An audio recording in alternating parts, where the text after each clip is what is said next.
Hey, Maria. Thank you, and thanks to Liz and Kathleen and Jason, and obviously Bo also for being part of today's panel. And thanks to the conference for hosting this opportunity to celebrate the 50th anniversary of the Rural Development Act and that led to the creation of the RRDCs. I'm Brent Elrod. I am the Acting Associate Director of Programs at the National Institute of Food and Ag, and I've been acting in this role for a couple months now, and but I've been with the agency since 2008 in various roles. And for a good chunk of those, from about 2012 to 2022, I had primary responsibility for administering the portfolio that included the funding supporting the regional rural development centers. So in 2012, I was first a liaison to the WRDC, and then assumed leadership for the full portfolio after both Sally Maggard and Pat Hipple retired. And many of you all worked closely with especially Sally, as she had a long-standing relationship administering the funding. And so, anytime that I had the opportunity to step in, it was mighty big shoes to fill based upon the work that they had done and in conjunction and collaboration with the centers. So it's been a great ride. I always think of this particular program as small but mighty, based upon the overall funding. It's averaged out around a couple $1 million that is split between the four centers. And if you do the math, that's not a large amount. But I think one of the biggest things that points to their success is how the center directors and their staff have leveraged that base funding to increase significantly the amount of dollars that they're able to administer through their centers on behalf of their respective regions. And it's a unique model in that they have their regional priorities that, again, are developed and identified through plans of work that are brought by their boards and their advisory councils and their stakeholder input at the regional level.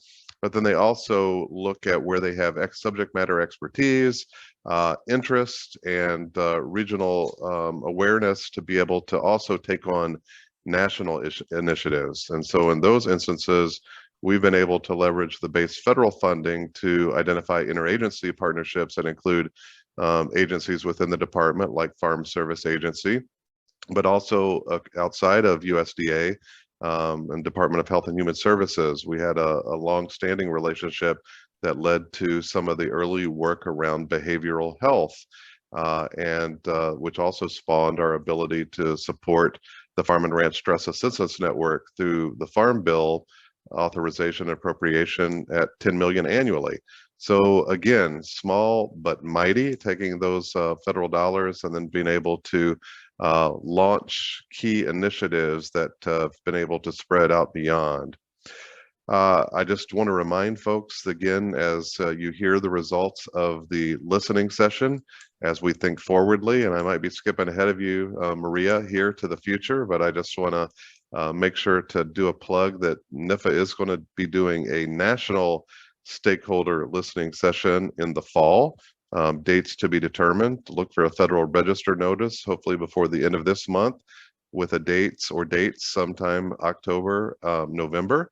And we certainly hope that many of the folks that provided input to this session on behalf of the centers, and specifically around community economic development, are also thinking about how that's going to align and fit with NIFA programs and priorities going forward. So please take advantage of that opportunity.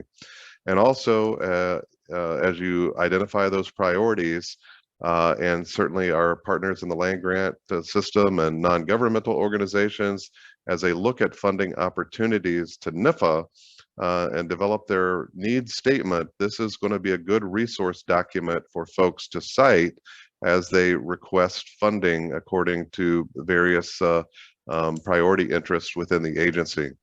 One example is that we have a call on the street right now through AFRI, the Educational Workforce Development title, where we're supporting 4-H and positive youth development with opportunities to apply for potential funding. So when we talk about youth engagement, entrepreneurial activities, succession planning in rural, all those pieces potentially could be considered in an application that comes into the AFRI EWD. And many of you I know in the room have probably likely been beneficiaries of the AFRI Foundational Applied Science Program.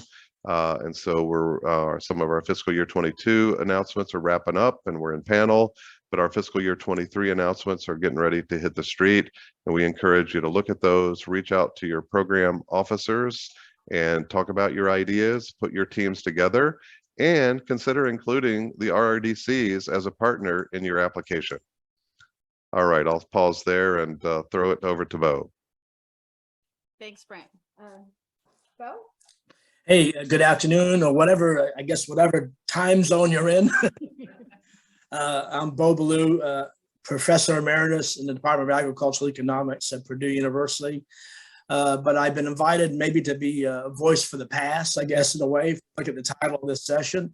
I served as the director of the Southern Rural Development Center from 1997 to 2013, almost over 15 and a half years as director of that center.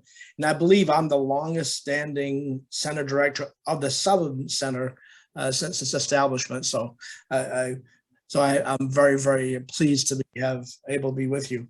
I'm former director also of the Purdue Center for Regional Development. I went to Purdue to head up that center and obviously to work with people, my colleagues in agricultural economics. I just want to ask a clarification, Maria. Do I make comments now or delay? Just do the introductions now.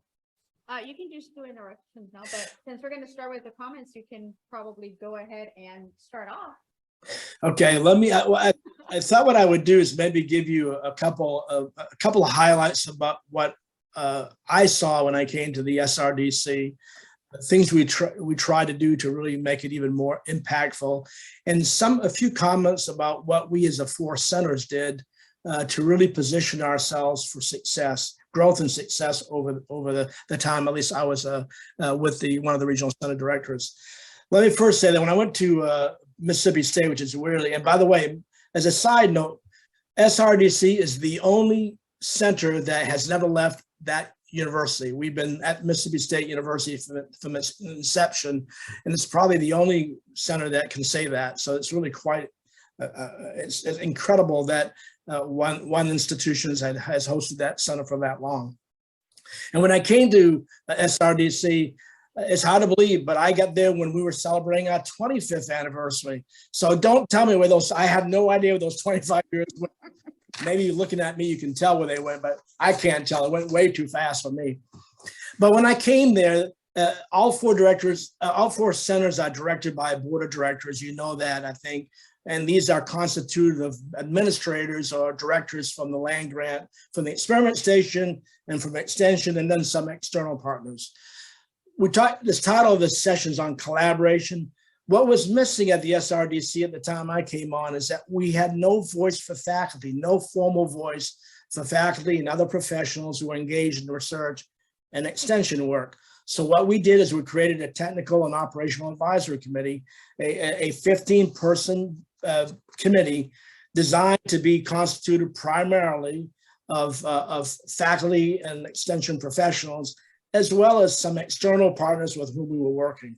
So finally, this gave voice to faculty and other colleagues to help shape the plan of work of the center. It's no longer just driven by the center staff, but it's really our constituents out there in our land grant institutions that really made a big difference in terms of forming a plan of work in which they had buy-in. That was really, really critical. So that collaboration was really extremely important. And that TOAC committee remains to this day at the SRDC. The other thing is that my sense that a lot of centers take on kind of the culture and kind of unique character of each of the regional center directors. And when I came, the former director that I succeeded was a farm management specialist in AgriCon, and he pretty much dominated the agenda with extension. And I was told when I came on, we have to have balance. We have to have research and extension balance in our portfolio. So what we did is we actually, with the help of the Farm Foundation, the Kellogg Foundation gave us $50,000 to help do a series of listening sessions across the whole South. At that time, 50 grand is worth, that was pretty good. We talk about around 2000.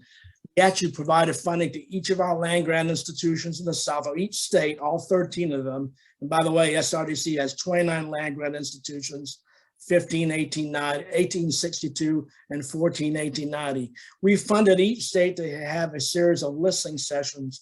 And at the end of that product, we had 600 plus people who weighed in, and we created what we call the blueprint of the rural South. And it had 3 priorities: fostering civic-minded communities, building economically vibrant communities, and expanding opportunities for distressed and low wealth communities. Think about what Jason just said about the priorities that came out of the regional center of these listening sessions. There's a lot of commonality even now about what we discovered then. And so that gave our stakeholders a buy-in. So that was a collaboration with our constituents.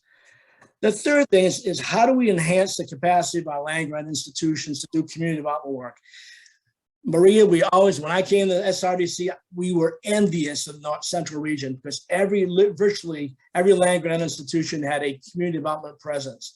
The South was not the case. Most universities did not have much of a critical mass doing research or extension work. So we essentially had to build that capacity. So we created the Southern Region Community Development Institute to help build the capacity of people who were either involved but didn't have the conceptual or theoretical background, or those who said, I'm interested in maybe doing more community development work. I may be family and consumer science, I may be ag and natural resources, but I want to do more community development work. So we created those institutes to really strengthen the number of people who had the ability and the understanding to do really sound community development work. And that really grew internally within the region, more and more people to do this kind of work.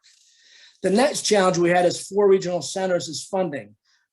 We just heard from Brent about the funding currently. When I was director, we had about 314,000 per center to do all the work we were doing in research and extension.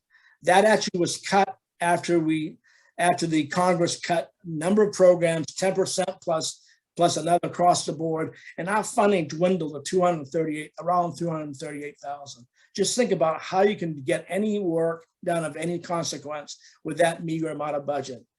Well, luckily, with the help of Brent Elrod and others in NIFA, that budget is now up to about $2.5 million.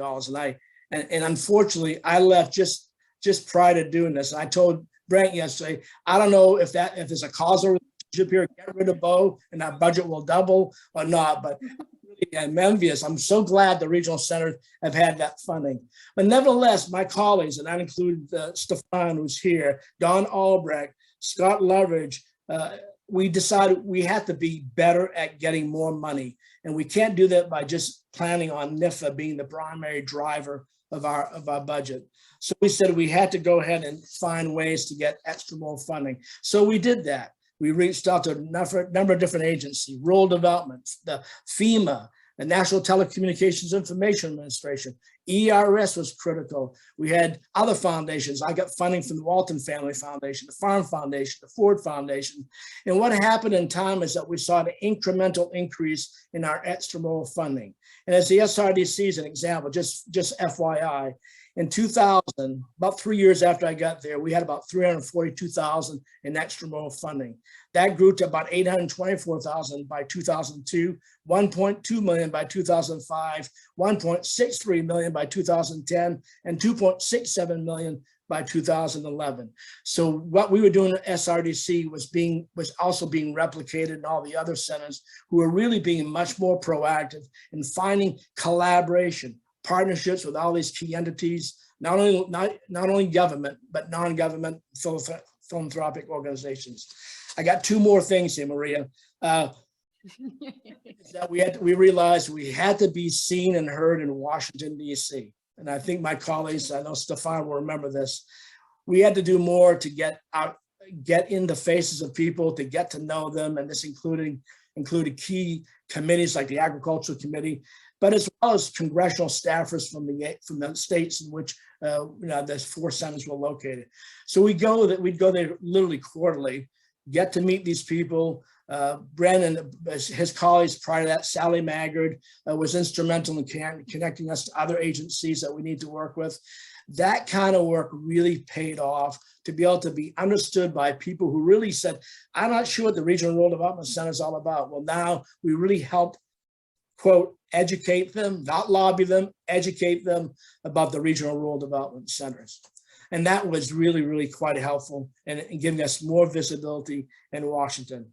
And finally, we had to really not be the same thing to all people. We had to figure out a way to build on our unique strengths. So as an example, what I remember is that the Southern Rural Development Center took leadership in looking at digital access and inclusion, as well as the strong economies together, doing much more regional planning efforts with regional planning councils. The North Central region coordinated, as Brent noted, the Community Assessment and Education to Behavioral Health Plan, the CAPE program. The Northeast Center really advanced scholarly work on the functioning and sustainability of the agricultural food system. And the Western Center took a lead role on land use management and planning, as well as climate change. So what we did is we took on a national scope, but in those specific areas in which we had expertise. And that really gave us a bigger bang for our buck, in addition, of course, to being focused on our unique regional priorities. So I just want to give you a little taste about the kinds of things I think were instrumental in living up to the session title of collaboration that we've done over the time that I was the director at the Southern Rural Development Center. Thank you so much. Thanks, Bo. And actually that maybe is a good lead in for Kathleen, since we'll be in the South, to talk about maybe the 1890 perspective and how the RDCs have or could be collaborating more. Sure. I'm going to talk about a disclaimer first. Whatever I'm going to talk about, because I know we're recording here, it's really my personal limited knowledge and experience working with the 1890 land-grant institution systems. I've been with North Carolina A&T since August the 1st, 2016. So I've been there 6 or 7 years now.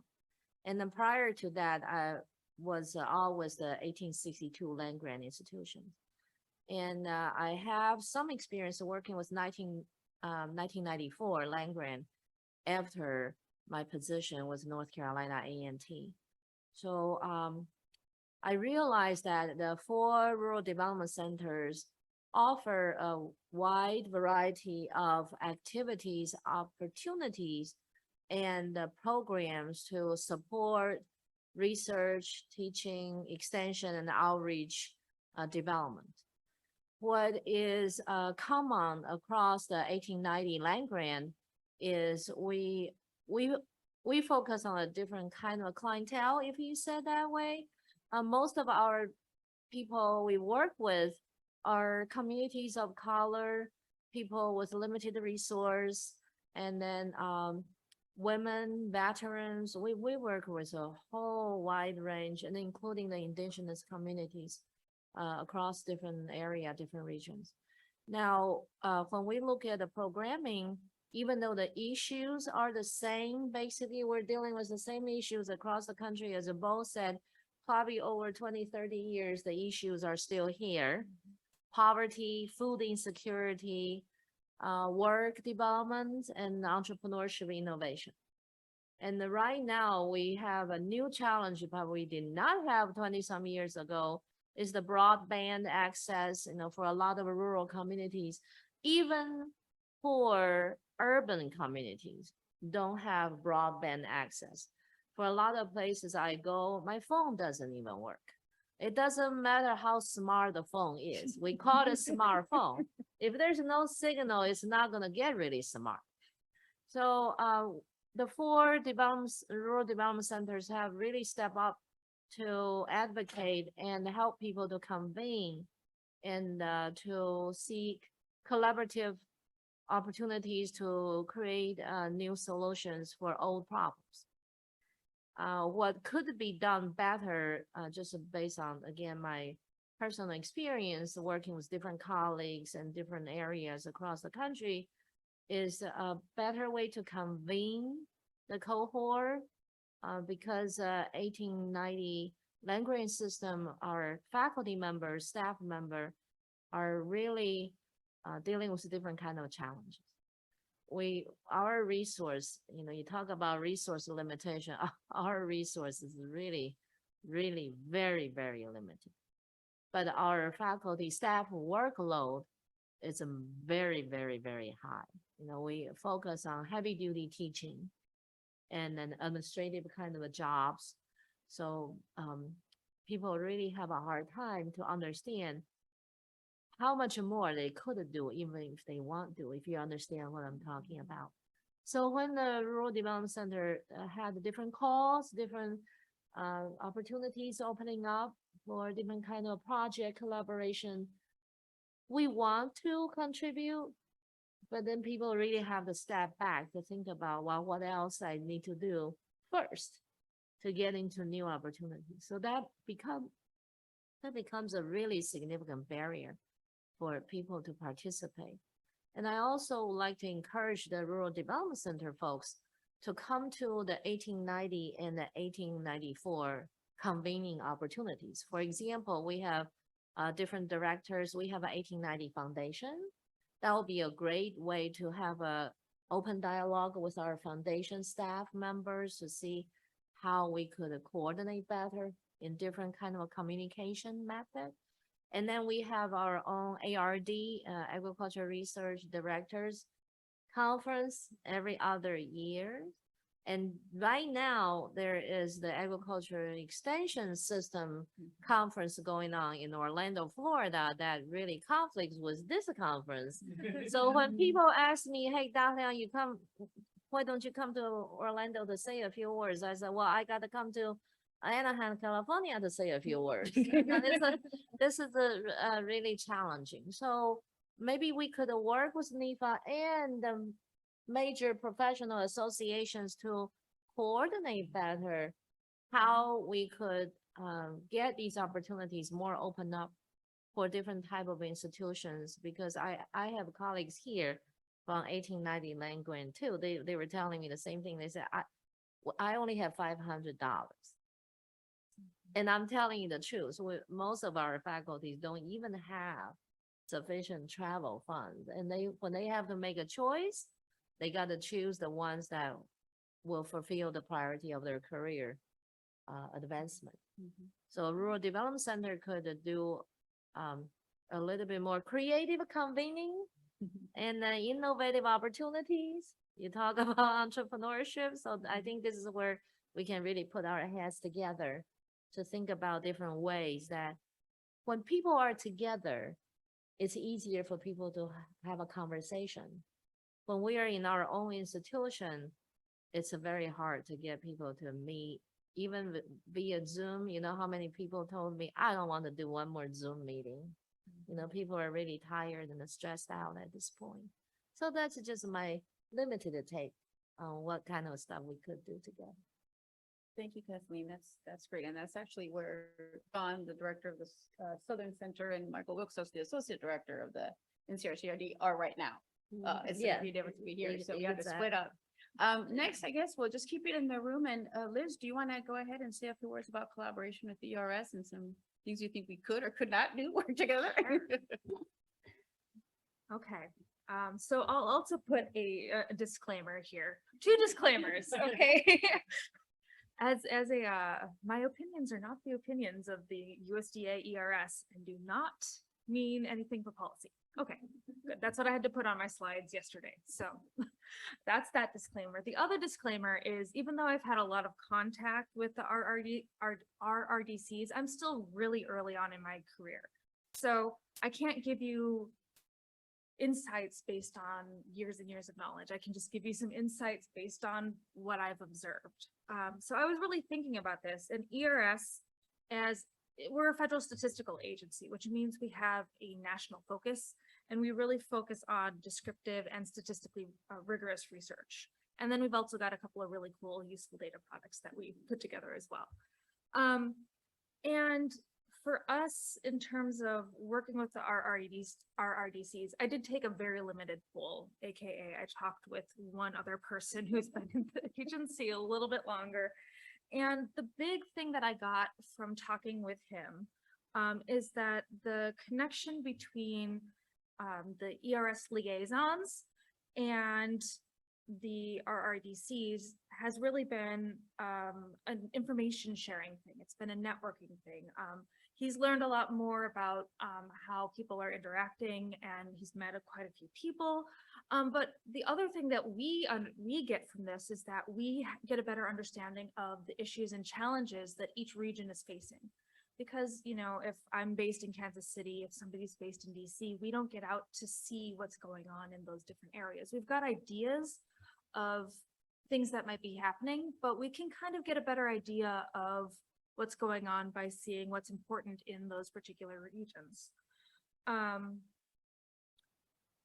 So as far as enhancing our understanding of rural development in the future, I was sort of thinking about how can we play on this advantage. So I was thinking we can maybe do a little bit better job of communicating both between the RRDCs and ERS, and also within ERS, because within ERS, I feel like a lot of the knowledge of the RRDCs is limited to the rural economy branch. It doesn't seem to branch out. And John Pender, you can tell me if I'm wrong. But I think when I was looking through the different capacities that we had on here, even at the national scope, agricultural and food systems, climate change, climate variability, and extreme weather, and then community vibrancy. Even just within the RRED, the rural and the resource and rural economics division that I'm a part of, we've got branches that study all of these things. And so there's a lot of capacity within ERS to possibly make those connections to create co-ops. If we wanted to choose one large problem, you could potentially do co-ops with different peoples in different regions and kind of bring things together into a larger research question that could maybe tackle some of those projects and give us some of those problems and give us some perspectives from each of the different regions on how things are working. So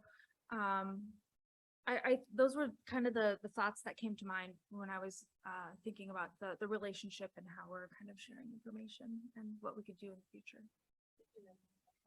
May I ask a question before we continue? Yes, you may. You guys, Brent mentioned the funding improvement. Brent, you want to clarify the $2.5 million is a per center or is it shared by 4 centers? It is split between the 4 centers, and that's the gross amount before NIFA takes off its over 4% overhead. So, so that I think last year, and Stefan's on, I think it was $488K per each of the centers, and so he can, yeah, right around that figure. Okay, now with that 488,000 per center, is there any restriction how the administrative leadership could not do? Was that part of money beyond paying people's salary, grad student support, travel, outreach activity? Is there any restriction that what they cannot do? Is it what's left after that list you just offered? What's the dollar amount? So in this case, they each have their own terms and conditions based upon the scope of work that they provide and is approved. And so it's pretty typical to, you know, what you're familiar with most NIFA funding grants. It'll be the terms and conditions for research, and so it's pretty broad in terms of the allowances, you know, with the exception of paying the meals and paying for entertainment, swag, that kind of stuff. So there's the lines are pretty broad. You know, if I can, I'll just talk a little bit more in terms of the collaboration opportunities while I've got the mic. And, you know, one of the things that I wanted to encourage folks is that, you know, if you are working in community resource economic development, you know, connect with the centers. The faculty, especially the state program leads, are often meeting on a monthly basis, and then each center has some makeup of an advisory committee or council, that Bo referenced, and those are wonderful opportunities to learn more about the center, its budget. There's always a clear and transparent budget that's shared with the group. Each of the centers makes decisions based upon the regional priorities to how to extend that. So in the Western Center, for example, they'll offer fellowship opportunities on an annual basis. The North Central and the Northeast region have offered mini grant programs because they also have contributions for in kind from the host institutions, which has allowed them to take some of those funds then and share them back with faculty and extension professionals within the region.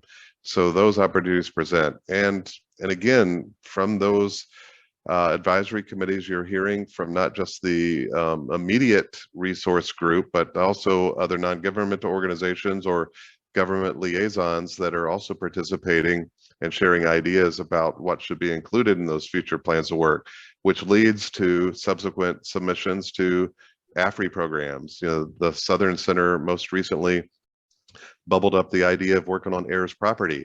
And that led to a submission to AFRI for a convening, a $50,000 conference planning grant. And so that would be available to anybody that's listening to look at those opportunities to submit based around an idea. When you talked about, Kathleen, about convening with the 1890s, that might be one way to bring that group together with a conference planning grant. But in this case, they did it around heirs property, which did, you know, Tuskegee was one of the lead institutions that brought that forward in the Southern region. And that then subsequent came out of that and led to a successful $650K AFRI grant under the Applied Economics, Economics Resource Communities title, previously led by Robin Shoemaker. So again, I don't want us to get so hung up on the base funding because it's been utilized and leveraged so well.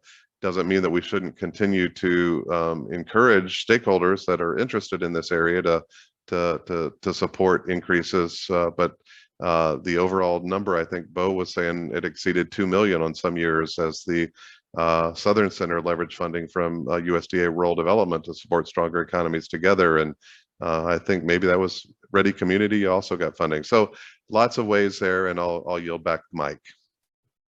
No, that's great.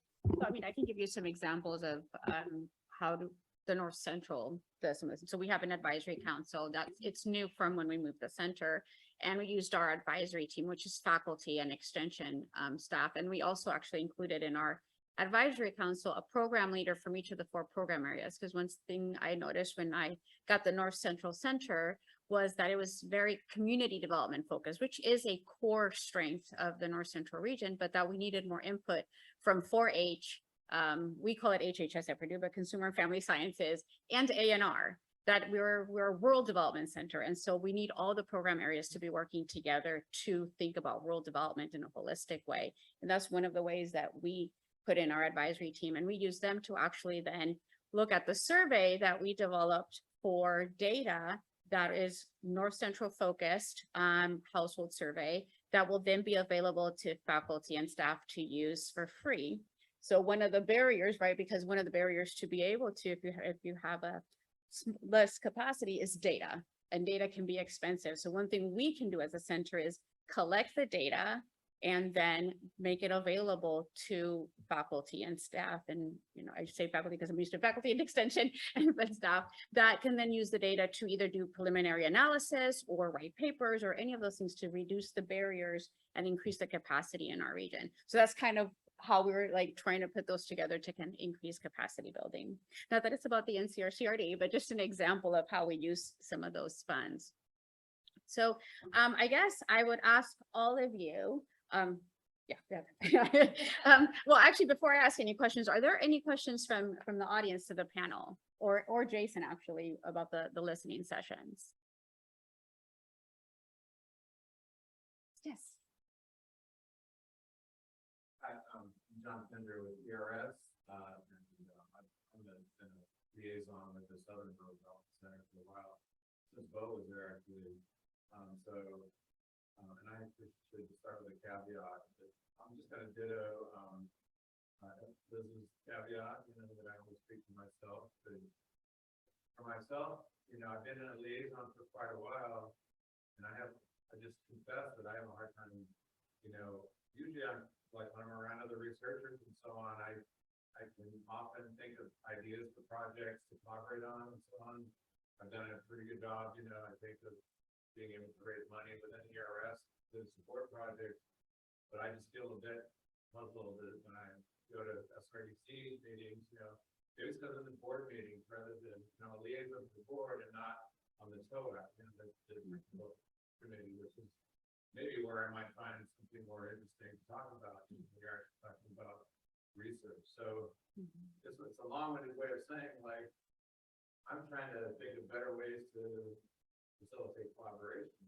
And part of the problem, maybe that I'm not, very extension oriented, and maybe I should be more extension oriented, but it feels like a lot of the discussion and a lot of the work is really about extension and capacity building, which I think is all important, but I don't quite see, it's not obvious to me like how to link into that, and I mean, there have been some spin-off benefits in my case, where like I do research on broadband, and so recently there's a broadband research group that was spun off from SRDC, and that gave me an opportunity to interact with Brian Whitaker, and so we got a co-op agreement going, through that. So maybe that's a success as far as SRDC is concerned, but it's not, raising money for SRDC's specific activities, but it's for the southern region, working with someone in the southern region on research to take care of that. And so I guess a long-winded, my question is really, yeah, I mean, how, and maybe I'm just overthinking it, or maybe, I'm just wondering, like, how can we actually come up with opportunities for collaboration when it comes to research? Because I'm not sure if SRDC is the same as the other, I've been working with the other, RRDC, so I have the impression that, maybe the Northeast one is a bit more research oriented, but so I just haven't found good ways to link up, so if anybody has ideas about that, maybe there are, it seems to me like a lot of the research topics, a lot of the stuff that is being done by SRDC, I just go to the meetings and I hear about it, and yeah, that sounds interesting, it's already going, so, and then I don't quite see like how, like when they start a new thing, even though I'm a liaison, I don't seem to hear about like, I don't seem to be actually in a discussion where let's talk about like, hey, is this something that is and it doesn't have to be me, like there are a lot of people, whatever topic you pick in agriculture economics, there's somebody in ERS that works with, so maybe there's, if you're really interested in linking to researchers, and not just link to ERS, but I'm just saying like, there could be a lot of opportunities there to link up with ERS, and arid property is a good example. I've had about the arid property work that SRDC is doing, through going to these board meetings, but I mean, we have people at ERS that are doing research on arid property as well, and it's like a completely separate thing, so I'm trying to see if there's some way we can link these up, but they're sort of on their own track, so unless you sort of like start discussing at the beginning, then once people are on their track, they're on their track. Anyway, so you get the idea that I see some, potential, but also some, at least for me, challenges at the same time actually. Maria, could you summarize that, paraphrase it for the online audience? I don't think they could hear. Oh, Oh. okay. Part of it is how to offer collaboration with, let's say with ERS, a way that starts, where we have a discussion at the beginning, rather than, discussing after research is already on, the projects are already going. I think she has a name. She does, yeah. And I'm just going to summarize for them and then you can answer. But so the question from John Pender was, particularly for the ERS liaisons, trying to think about how, they're just hearing about research projects or potential research or research projects when they're already kind of ongoing at the RRDCs. So how to better connect thinking about research ideas, but kind of in their infancy stage, Right. to be able to better connect with ERS and the people working at ERS. Is that a fair summary?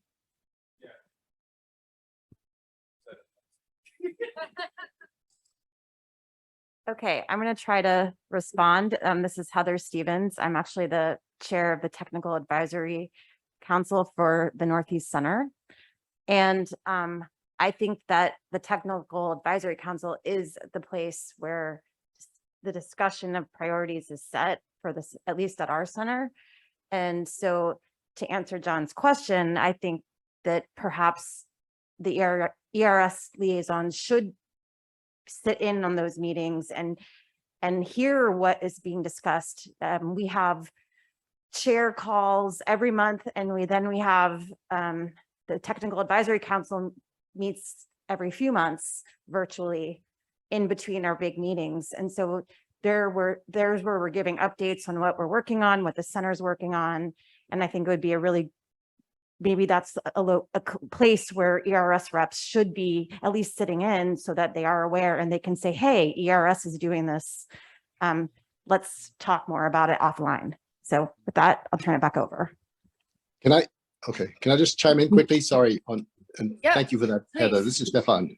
Thanks. So I just want to mention we've had cooperative agreements with the ERS in the past, and we have one underway at this very moment, actually, which we're just finishing the paperwork on. So, John, I'm not sure quite sure how to answer your question, except that, as Heather pointed out, that we need to obviously be in touch, talking, whether it's these kinds of things happen on the Technical Advisory Council meetings, on the quarterly calls, or whether even I think in both of these current cases, or the past and the current case, the ERS has approached us to do some work. So we're always open to collaboration, in other words, if I can just put it that way. I'm not sure that it helps a whole lot, but yeah, go ahead. Sorry, Bo. No, John, it's good to hear your voice. Now that they've moved to Kansas City, that changes things a little bit. But I know that many of us, the directors, when we came to Washington, we made it a point to go by ERS almost every time. And of course, again, the physical movement of ERS may be somewhat of an impediment because we'd go to Washington to see for other things. But I went to DC so many times to see ERS, they almost asked me if I needed an office. I mean, that's how bad it got. But I got to know people really well. I got to know John. Of course, I got to know John Cromartie. Robert Gibbs was a good friend, a colleague. And that was the opportunity to help them know what we were working on and what we'd like to work on. And ERS would do the same. So I agree, Stefan, that they should be involved, and maybe the advisory committee, and I think you're a chair of your committee said that. It's also incumbent upon us as regional centers to take the time to go visit ERS. That paid major dividends for us in the South. For example, they funded us for 15 years to head up to be one of the entities supporting the research in the RIDGE program, Research, Innovation, and Development Grants in Economics. We funded, as Brent probably remembers, we funded dozens and dozens and dozens of studies, including some that Stefan Getz had spearheaded. And that created not only more grants that they secured because of the seed funding we gave them, but the amount of contributions to the research literature was monumental. And so that's where the SRDC and other regional centers, I think, have really taken some support from ERS and have really multiplied its impact.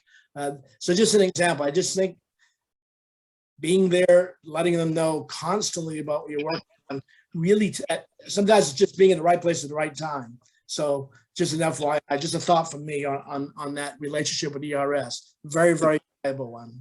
Can I just follow up on that very quickly because it fits here? Thanks. I think the other thing we haven't talked about enough is the pipeline of future scientists, frankly, that come through the and I don't know, Liz, if you're smiling or not, but I'm thinking of you, of course, that you came through our center, but we have established relationships with other postdocs who've moved on. Some are at ERS, some are at the universities, and these collaborations, frankly, have been very fruitful over the years, and they would not have happened without this NIFA investment. So whether it's undergraduate students, graduate students, or postdoctoral students, scholars, I think that's another way to tighten these relationships.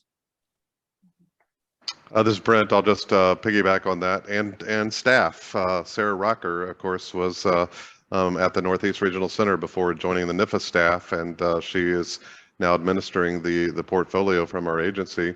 And then we also can't forget our colleague Sarah Lowe, who moved over from ERS to University of Missouri and continues to contribute and support the North Central region. So there are those opportunities to get engaged early and then continue throughout the career and end up as faculty emeritus like Dr. Below. And by the way, Sarah's now going to University of Illinois. as Great. See, I can't even keep up. Department head. We do have a question from online, which is, given, from Glenn Rogers, given resource constraints at minority serving institutions, what are successful partnerships with 1862 institutions?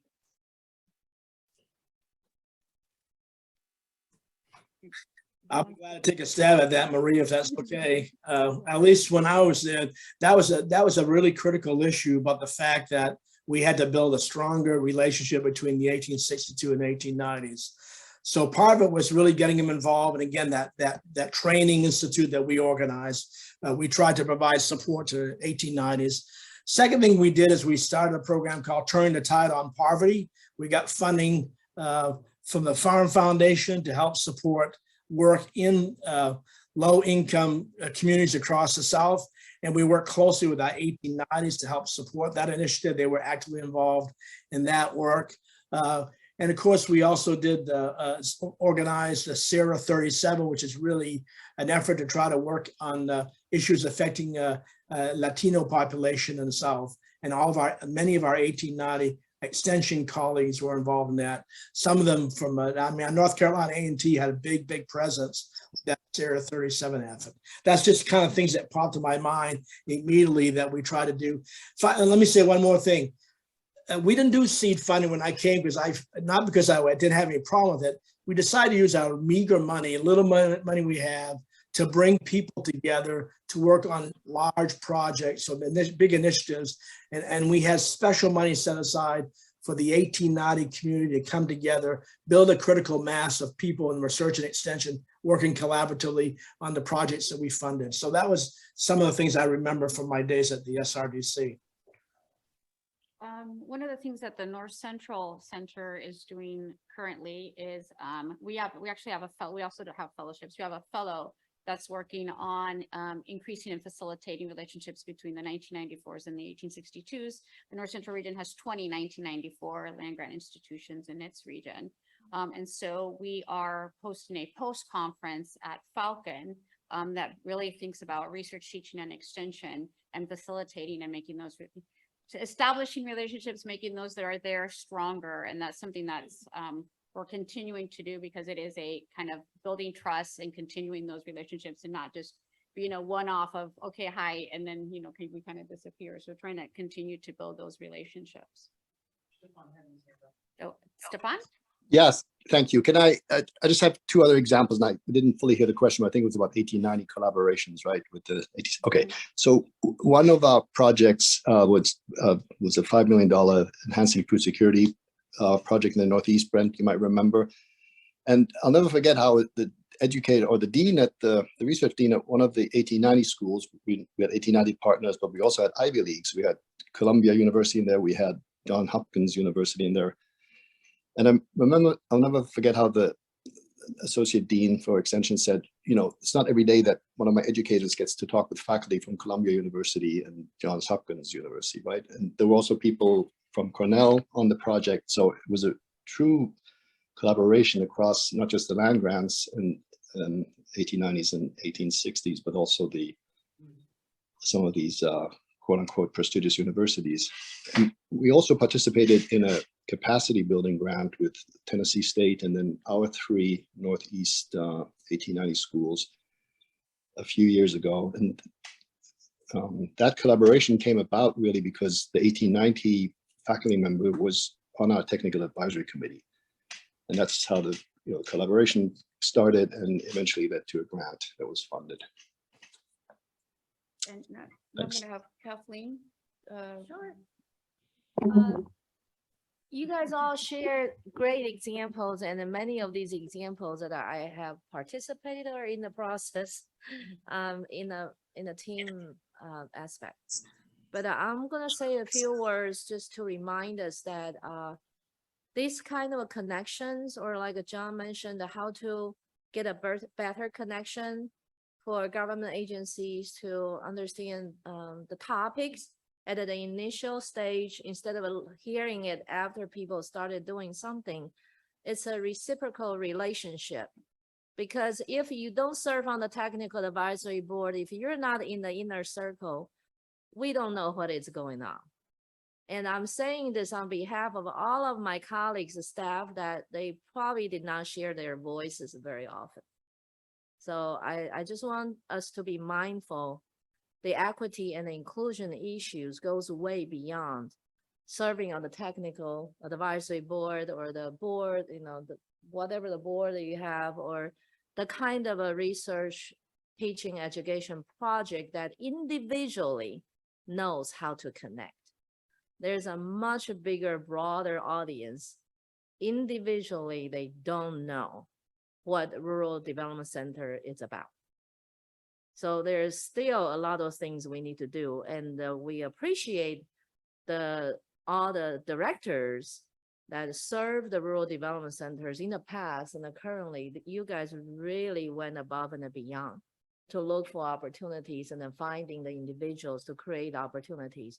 But still, the broader perspective is a lot of people are still feeling lost in the system, and more people feel like nobody really knows about them, or they're intimidated by the system approach. They would not come out to say anything at all.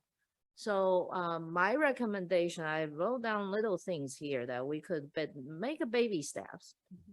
Instead of mini grants or putting money out there to get people to incentivize people to write articles, we see sometimes they're $1,000 or $2,000 out there to write what papers or do a mini playing grain, something like that. We could do supplemental funding opportunities. That relates to the question I asked Brent earlier.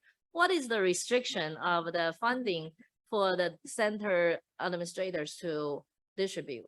Because a lot of times the people who are not in the inner circle, or they have never had a working relationship with the rural development centers, they probably want to, they don't know how. And finding the right people to talk to is the biggest challenge. So we could create a little pot of money as a supplemental funding to identify that people already have NIFA grants, or people in the process of putting teams together, just help them, give them a little bit booster, providing coaching service. The coaching or planning or facilitating these kind of things that people in the minority serving institutes, usually we do not have a resource to do that, and we don't have people to do that. Our whole institution has just 2-3 people handling the grant applications. How many grant applications do you expect us to crank up? With this limited capacity. So if the rural development centers could help us providing a little bit more coaching, planning, grant writing, facilitating, teamwork, these kind of things, these are fundamental skills that our faculty staff will absolutely appreciate, that our institution has limited time and limited capacity to provide. I think this is where the Rural Development Center can really, really help us out. And it's easy to do, connecting with our deans, associate deans, or the directors, and let us know that you're here to help us, but not just giving us money, asking us to do one more thing. Do you see the difference? And I said it probably as clear as I could say, in a very eloquent way. We do have Glenn who has questions. I know we have about 7 minutes left. Okay, do you want to go ahead and, yeah, Yeah. Glenn, go ahead and unmute yourself. Sure. If we have a couple minutes here at the end, I just wanted to take a minute for a shout out. I came out of the Community Economic Development Program at Wisconsin in the 1980s, and was certainly indirectly and directly at times aware of some of the regional center and in our bubble there at Wisconsin when we were coming through there. But I just finished, and what I wanted to emphasize for this group is I just finished a 30-year career with USAID as basically a community economic development specialist at various levels across the decades. And I would say that over these decades, the ripple effects of a lot of what the regional centers have done through departments, through meetings, through various publications, even through some of the connections when I'm down talking to ERS over the years, those have had ripple effects and direct applications in what we've done, what I was doing in parts of our program in West Africa and in other parts of the Middle East. So I wanted to have that throw out and shout out to appreciate, given that this is a 50-year celebration of that. And so thanks for everything that has contributed, and you certainly are contributing in the essence of a land-grant institution far broader than you. So do we want to wrap up? And so any other last minute pressing question or comment, or kudos to the RODCs? I'll take that too. Otherwise, why don't we have some yeah. And Brent, did you have something? Oh, I was actually just about to call on Brent to say, why don't we do kind of a last minute wrap up? And maybe take a minute or 30 seconds to a minute from everybody to say just their last comments.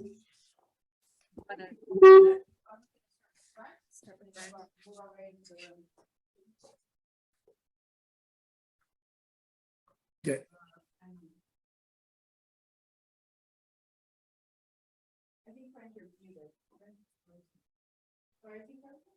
Is he frozen up, Maria?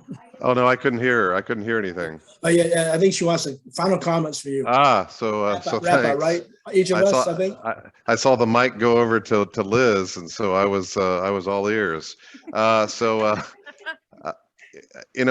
I've really appreciated the time today, and we really have scratched the surface in terms of all of the accomplishments. And I really appreciated what Glenn just shared there too, because those ripple effects continue, and I think they point to the value of the centers going forward. We've seen during a pandemic just the interruptions in supply chains and why the work is so vital to what we do in terms of supporting markets at the small regional, state level. And part of that work the centers are doing. We're talking about racial understanding as a high priority for our country. The Southern Center's been leading Coming Together for Racial Understanding. The centers have been clearly out on the forefront of helping cooperative extension start to understand that, yes, extension has a role at the table related to health. If you don't have good physical and behavioral health, then you certainly are not going to have good community and economic health. And it's all attributable to this system that we have created, which is unique to us, a federal partner, state land-grant university systems that have ceded some authority and control to a regional approach that then allows them to work collectively at a regional and national level to be able to address, longstanding societal challenges. When we talk about persistent poverty, the centers have been at the forefront of helping the system move forward to address those issues. Whether there have been economic disparities, the centers have been out on the forefront. So the role is clear that need is going to continue to be present, and we've got to be able to rally support to keep the centers and the work that they do collectively on behalf of the land-grant university and extension system, along with our partners, at the forefront as part of the solution to these challenges. Okay, thank you. Yeah, I'll make a few final comments. The good thing about being retired is that you can say whatever you want. You don't have to worry about the political ramifications. So, so with that as a caveat, or as a preface, let me just say that I am so happy for the regional centers that with Brent's leadership, they were able to get $2.5 million for supporting their rural development center line. But in all honesty, it ain't enough. It just is not enough.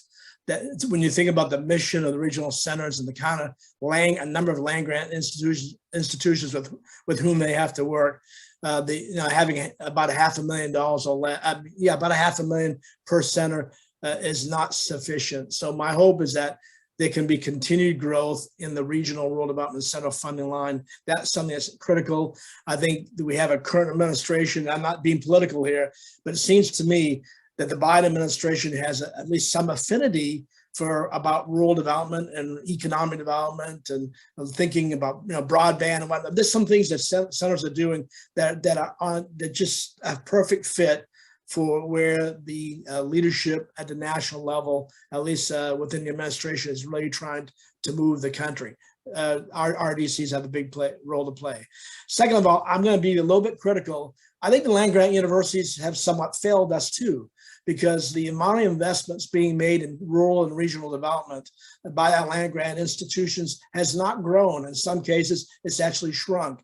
And that's a travesty, because the issues that the listening sessions have brought to the surface, the ones that Jason talked about, these are critical to the hope of rural America. And that means we have to find more land grant institutions that are willing to put some beef behind that program. Because right now, my assessment in my years of doing this is that there aren't a lot of land grant institutions that actually have grown their work on rural development. They have likely shrunk it, and that's a real travesty. And my final point is the need to really continue to build these cross-agency collaborations. The fact that that NIFA is now more in Kansas City than they are in Washington, D.C., I think has hurt a little bit, because the guys like Brent would be all constantly connecting agencies because they had a presence in Washington. I think that still continues to need to be done, not only ERS, but obviously USDA Rural Development and other federal agencies that really could benefit from the kind of work they could do in concert with the regional rural development centers. With that, I'll shut up.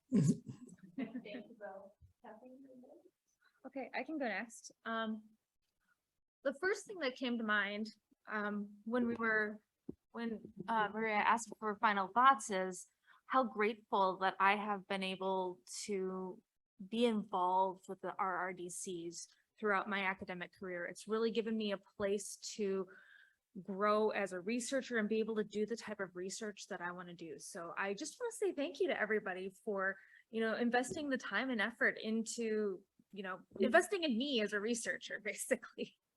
And then the other thing that I did want to mention is that, what John was mentioning in terms of almost feeling a little bit of a disconnect really sort of resonated with me. So I found that even though we brought up some critical things today, I also felt like this was a very stimulating and hopeful discussion. And I really enjoyed participating in the panel today. So thank you. Get the final word.